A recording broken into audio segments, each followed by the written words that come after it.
This wedding was an assignment for my Religion 2 class in Catholic school. This one's wife. In case you missed it.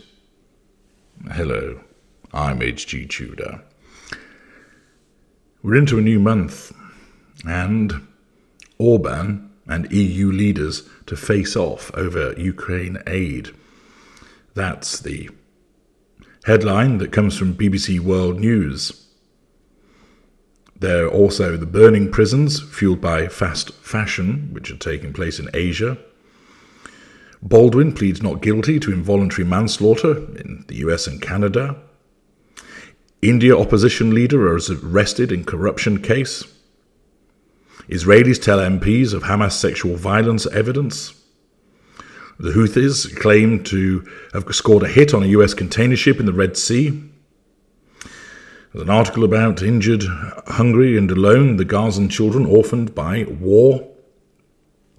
State of emergency after Brazilian river turns to foam. There's a massive fire which engulfs a Texas chicken farm. Record snowfall blankets Anchorage after a storm.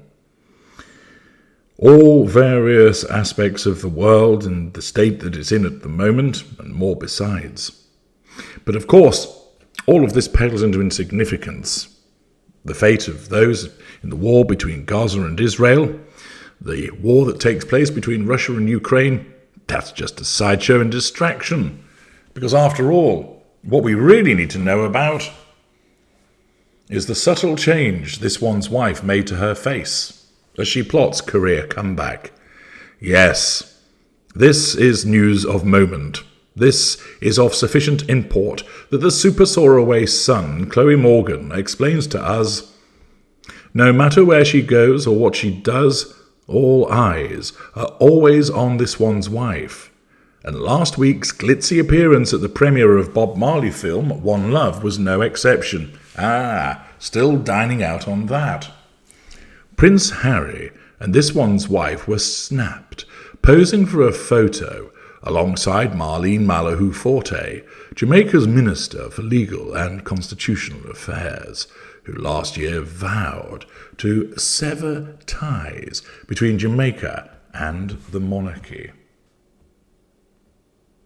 But the couple's choice to cozy up to anti-royal Jamaican PM who wants to scrap monarchy wasn't the only topic that got people talking. Yes, why bother with something that is politically sensitive and of a degree of weight? We're not bothered about an anti-royal Jamaican PM and his plans to scrap the monarchy. Come on, let's get down to the important stuff to deal with this one's wife. According to London-based MUA Yana Gushina, the Duchess of Sussex, who put on a chic display in a stunning black gown, made a very subtle tweak to her appearance. Are you ready for this? As Two Unlimited once asked. She was sporting thicker eyebrows. Dun, dun, dun! Now we're getting somewhere.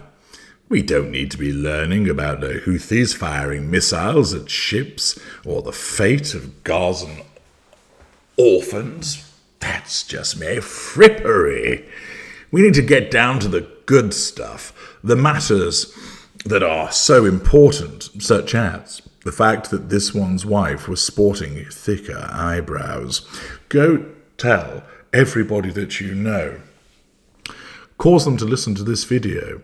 Cause them to find the original news item. Cause them to find the picture, so they can look upon her thicker eyebrows and go, lo, for I have seen the thicker eyebrows, and all of a sudden her thicker eyebrows brought calm into my life.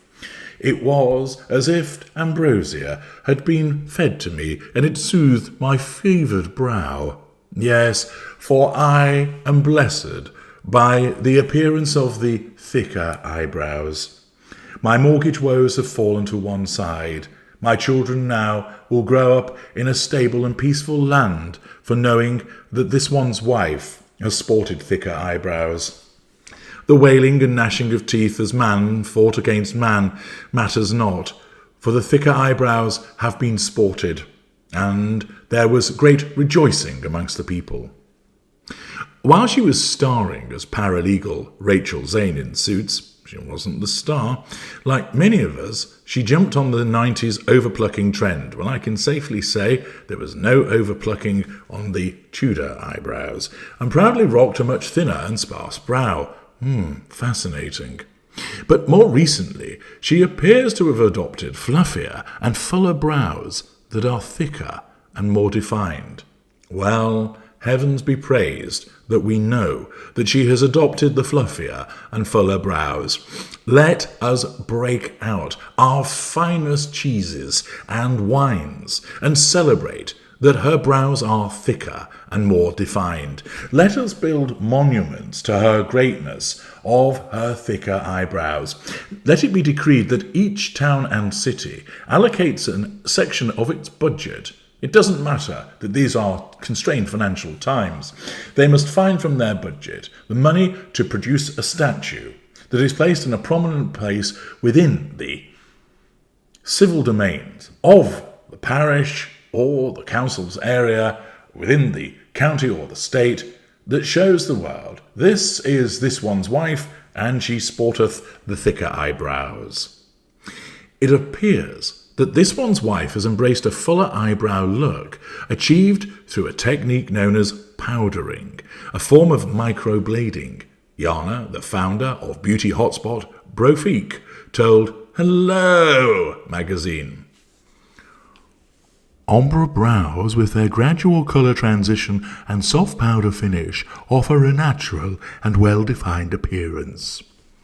The expert went on to explain that henna tinting, don't think I know her, is another technique that can be used to achieve the look of fuller brows. This type of beauty treatment works by staining the skin to give you tinted hairs for up to 6 weeks, and it can last up to 10 days, and is the perfect choice for anyone eager to test out a shape before committing to semi-permanent makeup. And perhaps this one's wife may be shaking up her look after reportedly landing her dream TV role and plotting her career comeback. The royal has sent the rumour mill into overdrive in recent days after this one's wife was allegedly being offered a tailor-made role in a Suits spin-off series for NBC Universal, which has been written by the original creator of the hit series, Aaron Korsh. According to The Express, the show will feature a female lead who bears an uncanny resemblance to this one's wife's previous character, Rachel. Absolutely fucking fascinating. With all of the shit that goes on in the world, you're treated to news about this one's wife's fuller brows and regurgitating the prospect of her being in the Suits spin-off, which she is desperate to do so because she's running out of money. Yes, aren't you delighted that you are privy to the knowledge that she had fuller brows and that she's sporting them and the techniques that can be used to obtain them? This just sums up this woman, doesn't it? All about appearances and absolutely no substance whatsoever. I'm H.G. Tudor. Thank you for listening.